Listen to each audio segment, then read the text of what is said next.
beautiful day, opening day for Major League Baseball, and both Chicago teams got it in today.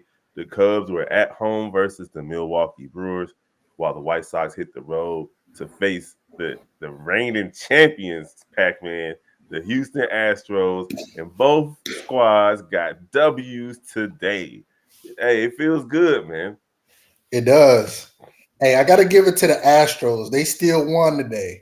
They had Megan the Stallion throughout the first pitch.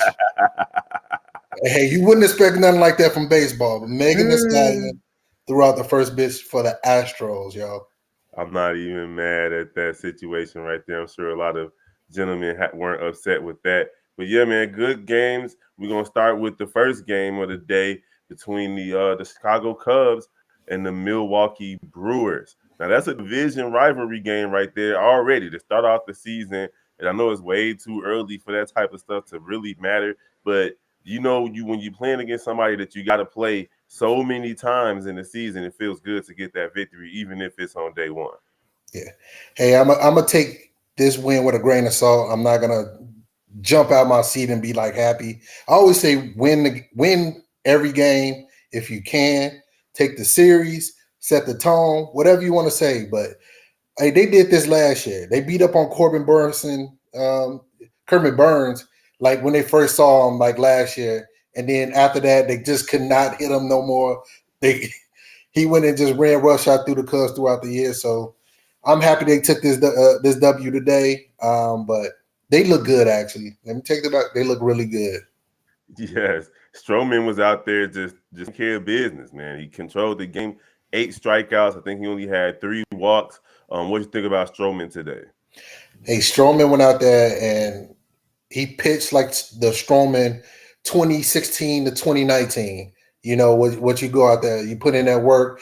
He kept the ball on the ground, let his fielders have his back, and 8 strikeouts. Come on, he was looking like an ace out there. But I'm gonna get to the strikeouts a little bit later in this conversation because it's gonna bring it up in the Sox games too. But it's purpose like a lot of these strikeouts happening though. Mm-hmm. But Mm-hmm. Strowman, he looked really good out there. He kept the hitters off balance. Their sinker was working. He was catching corners. These hitters, the Brewer hitters didn't know what to do with him today. Yeah, I think it was only 2 hits for the whole game for the Brewers, with Adams and Contreras getting the only hits for the Brewers today. Everybody else went over, and then you had a couple of people come in late, and I think when one Anderson went 1 for 2, and Terrain went 1 for 3. But that's a strong pitching output from the Cubs today. The bullpen came in and held it down too. Yeah.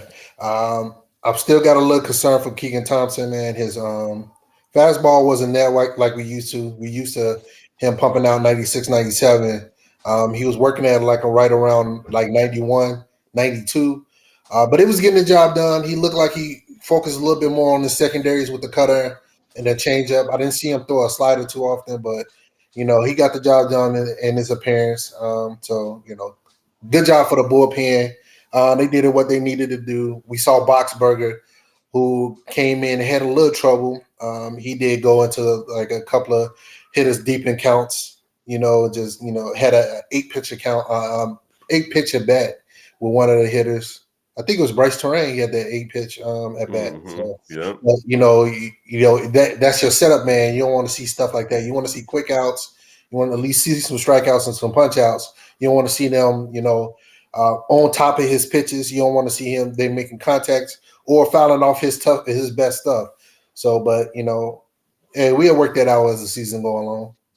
And you got strong output put too from your 1, 2, and 3 hitters from the Cubs today. I believe they went 5 for 10 combined, with Swanson going a strong 3 for 4, and Ian Happ going 1 for 2 as well. That's strong from your 1, 2, and 3 in the lineup. Of course it is. Them the table setters. That set the tones for the game. You want Horner's not the typical leadoff man, uh, although he make a lot of contact. But you want to have that good combination of contact and also the mixing in of the taking pitches, taking their walks, and getting on bases more often. But he did his thing. But let's praise Swanson right now. He came in and started his Cub career the right way. He put some tough pitches in play. It wasn't like no fluky hits, a mistake. He was taking pitches off the outside corner, driving it to the other side of the field. He was going along with the pitches. He was getting a barrel on a ball on a lot of tough pitches, and getting 3 for 4 and driving in a run. Man, that's a job well done. That's showing right there that's money well spent if he can consistently do that. Oh, absolutely. If he's going 3 for 4 every day, I mean, that's God tier. That's God tier right there. But I'm just saying, like, the approach that he had, like you talking about taking the pitches on the corner and you driving them the opposite way, putting it in play where the field does not, or getting pitches you getting in your wheelhouse and you driving them and stuff like that. So Now we got the Cubs with an off day tomorrow, but they pick things back up on Say Correct versus these guys. So then we got the White Sox. We're going to travel down to the south side, but even though we're going further south, they have to go to Houston to take on the defending Major League Baseball champions and their former captain, Jose Abreu. And Houston was riding a 10-game opening day winning streak, the longest in MLB history. Pac-Man, what did you expect coming in today from the White Sox? Everything has to come to the end for the Astros. When I was coming in, I knew this was going to be an uphill battle for the White Sox. One, not necessarily from the pitching aspect. You have your best pitcher on the hill, but also Dylan Cease came to ball for sure. Oh, he can't play. But you in enemy territory. White Sox wasn't a really great road team last year. So usually on how they're going to play, how they're going to play. And they was the only nationally televised team that played today. I was calling it Thursday Night Lights, So it's like they was on their presser, only nationally televised team because of the Astros getting their rings. And to me, I'm kind of a mixed bag with the White Sox today. I'll take the win at the end of the day.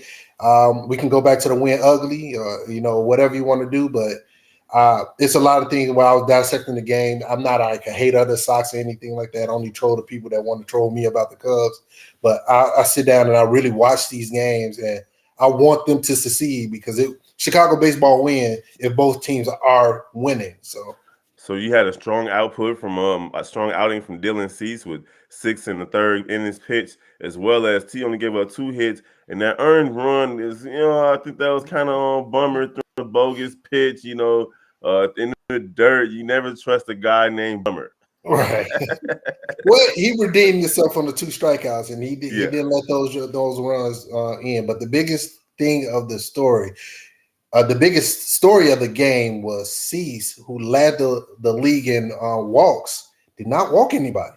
And he picked up right where he left off last season with 10 strikeouts tonight. Yeah. So, man, he's taking care of business. Now, offensively, the White Sox, they looked strong as well with their 1, 2, and 3 hitters. They went a combined 5 for 12 with Tim Anderson and Luis Robert with 2 hits apiece, and then Vaughn with a strong 1 hit, 2 RBI double to basically put the White Sox ahead for good late in the game. Yeah, I want to kind of beg to differ on a strong approach for the 1, 2, 3 hitters. I did not enjoy Vaughn this game. He got the double that's on a hanging curveball as you should, but he looked lost most of the game up there. So I got my reservations about Vaughn in that third spot. But who I was impressed with was Luis Roberts. He's seen probably about 20, 24 pitches in total in his at-bats. His approach was top-notch. Even when he struck out, I wasn't even mad at the strikeout with the runners in scoring position. I wasn't even mad at that. Usually I get pissed at not driving in runs. I wasn't even mad because he put up a 7-pitch at-bat and struck out.